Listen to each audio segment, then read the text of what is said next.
當我睇落去一路去了解嘅時候，我代入耶利米先知嘅角色身份。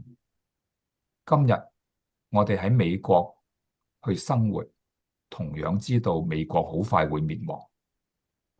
我可以肯定咁同你講，美國或者整個世界會好快嘅滅亡，因為我哋睇到奧巴馬總統佢將全美國合法化呢個同性戀，而過去幾個嘅總統一路喺呢啲嘅敗壞嘅政策裏邊，而整個美國陷喺呢啲嘅混亂、冇法律嘅光景裏邊，好多人都以為冇問題，而呢個嘅世界越嚟越敗壞。當我睇到啊，神係做緊乜嘢事啦？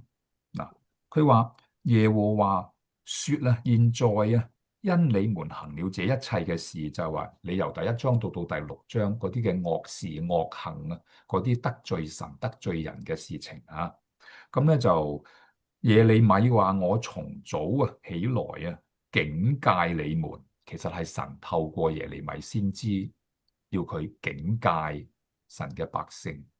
就正如咧，我哋每一個弟兄姊妹，如果你讀聖經，你會領受到真理，喺你每一日裏邊所接觸嘅人，你都用你所了解嘅聖經幫佢哋明白，讓佢哋回轉歸向神。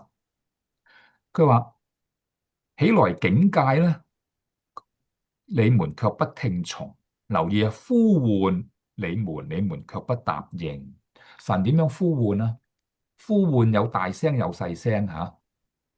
有大聲有細聲，你明唔明啊？好危急嘅時候，好大聲咁樣呼喚。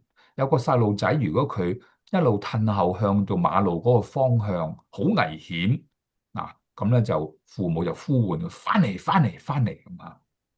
但係佢開始慢慢去即係唔聽話嗰陣時候咧，最開始或者細細聲嗱，你唔好咁做啦，啊，你要回轉啦吓。嗱，呼喚呢個問題，我同你分享。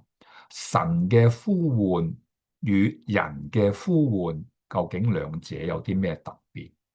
而家神呼喚我哋啊，一路呼喚嘅時候，我哋有冇聽呢？